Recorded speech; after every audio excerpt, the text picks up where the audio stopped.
guys, it's Cece, and today I'm here to talk about a bunch of the stuff that I purchased while I was in New York City. So last week, for about 5 days, kind of over the weekend, long weekend, that kind of area, I was in New York City with my family and with my girlfriend Janelle, who came to visit me. If you want to see some of the clips and stuff from that New York trip, there's a little bit at the end of the vlog I posted just recently, but a bunch more of it will be in the vlog that I'm going to post tomorrow, so keep an eye out, check out everything that I did in New York City. But while I was there, I bought some stuff and I wanted to share it with you. This is kind of a mini haul, and it's basically just books and clothing. Those are the only two groupings of items that are in here, so if you're not interested in either of those things, why are you here? This is a book channel. So I'm going to split this into the book section and the clothing section. We're going to start with books since I figure that's probably what most of you are invested in. But let's just jump in and talk about a couple of the bookish items that I got in New York City. So first of all, I want to talk about Not Your Sidekick by C.B. Lee. Now, obviously, I already had this copy of Not Your Sidekick. This is an arc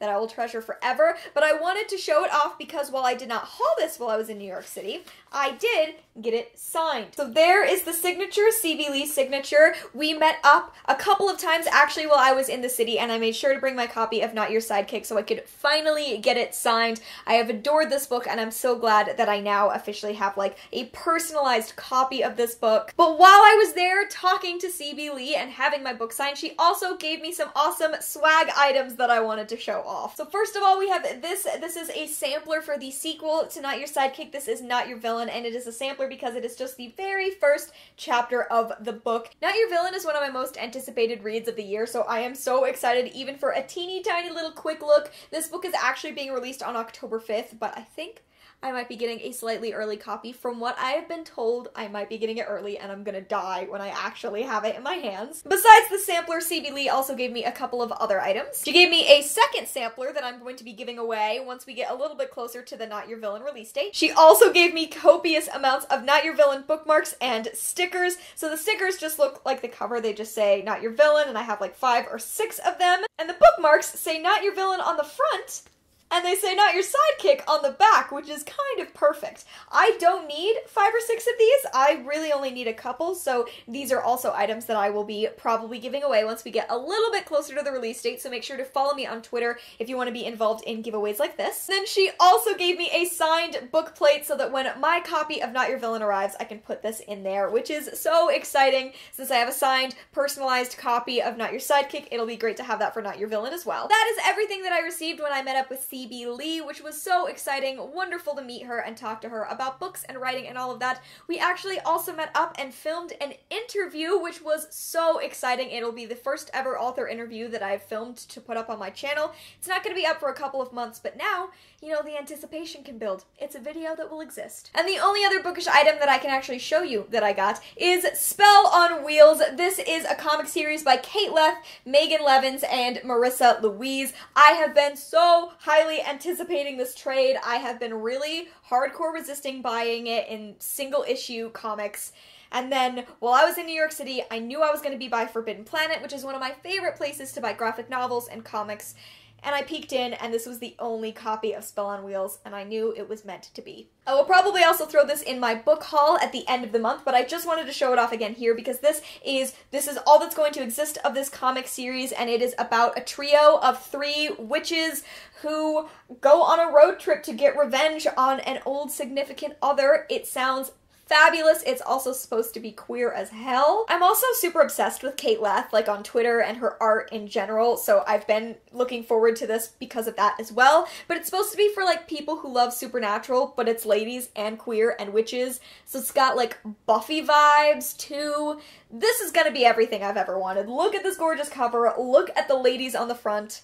I'm so happy this is now mine. But moving on from that, we are going to shift from books to clothing. This is going to be kind of a try-on haul, so I will have cutaways of me wearing all of the clothes. Hope you are ready for that. And let's just jump in and talk about the clothing that I purchased whilst I was in this city. The first thing that I purchased is the shirt I'm wearing. So this shirt that I'm wearing is from Forever 21, as are a few other things. I will make sure to tell you where everything is from down in the description below, so be sure to check that out if you're interested in any of the clothing items.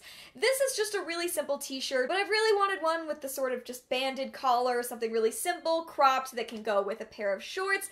It just felt really summery and soft, and I really like the color of it. It's kind of middling gray, just works really well for me, and I put it on. It fits so well with the pair of jeans I was wearing, so I picked it up, and I'm really glad I did. I actually wore it on the plane ride home, and I already can tell it's going to be a favorite item in my closet. As far as some other items from Forever 21, we've got this short-sleeved button-down. If you've watched my channel ever, you know that I have a deep love of short sleeve button downs, especially cropped ones, and that is this. What I really like about this is that it doesn't have a collar, which is unusual for me. I usually prefer shirts with collars, but I like that it gives the shirt kind of a baseball tee feel more than anything else. I just love this print, and I mean, it was a short sleeve button down. It was a pretty easy purchase. I have to resist buying them constantly.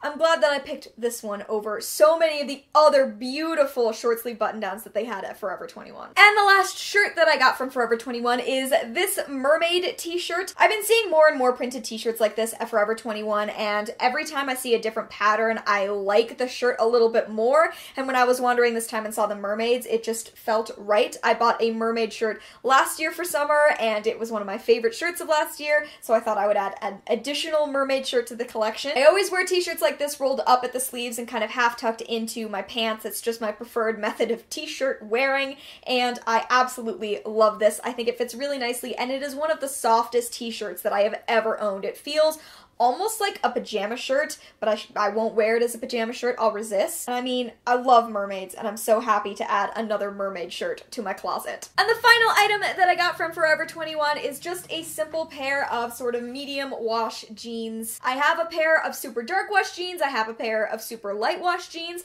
and so I really wanted kind of a middle ground. These haven't been taken in yet. I'm incredibly short, and so all of my jeans always have to be hemmed. Luckily, my mother is a seamstress, and so she can do this for me, otherwise I would have a problem.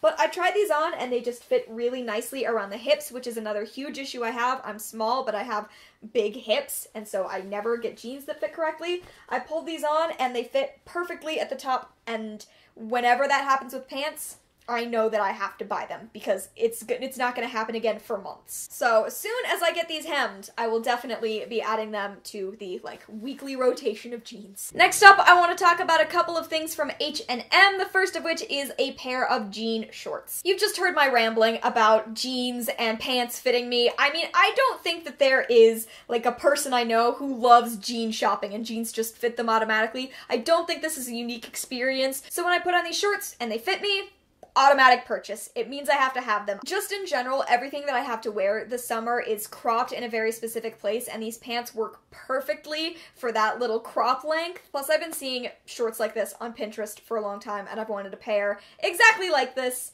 So glad that I found them, and they fit so nicely. H&M, I have a little bit harder luck when it comes to shorts, but really happy with these. And the other item that I purchased at H&M is this romper. So I wear rompers a lot. I have to resist buying rompers. That is the thing you might not know because you usually only see my top half, but I own a lot of rompers, and I really wanted something a little bit more feminine. When it comes to how I dress, I don't usually go super feminine. I don't wear a lot of dresses or skirts.